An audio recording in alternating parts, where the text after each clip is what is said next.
एमिति एक घंच जंगल थिला जोंठी सिंह महाराज भाव बास करुथिले।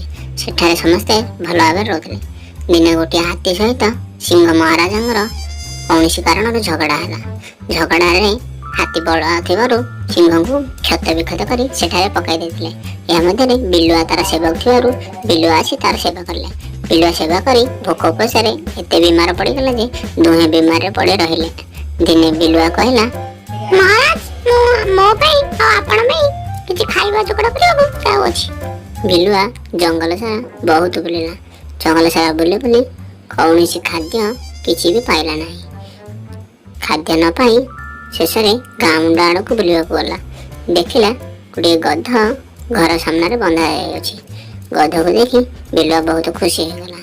किंतु गधटी बहुत दुर्बल आ भोकिला थिबारु बिलुआ सांगे सांगे ता पाखक जाई कहला, मामा कौन असुविधा है कि एते दुर्बल काहे देखा जाउछ।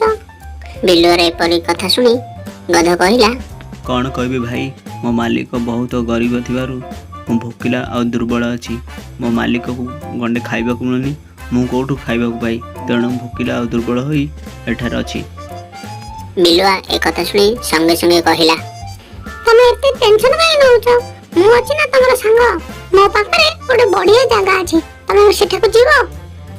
ए कथा सुनी गध बहुत खुशी हो गला आ कहला, चलो भाई चलो जीवा चलो। गध सेठा को जाई देखिला बिलुआ सिंह पाखु नहीं आई अछि। या देखी डर रे से दौड़िबाक लागिला।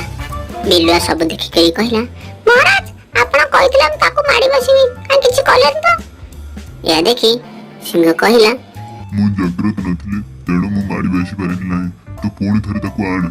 यह सुनी बिलुआ संगे संगे गध पाखु गला ओ कहला, गध भाई कोन हला पळि आसिलो काहेकि। गध कथा सुनी कहला, तू मते सिंह सामना को नहीं जाइछु, मते मारी खाई दबा से।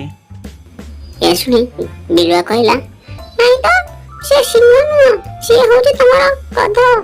तमरा अन्य जने संपर्क गध भाई से तम कथा मने पकाउते आरो तमको म डाकियो को आसीतिले। बिलुआ रे परि कथा सुनी गध विश्वास करी ता संगरे चली गला।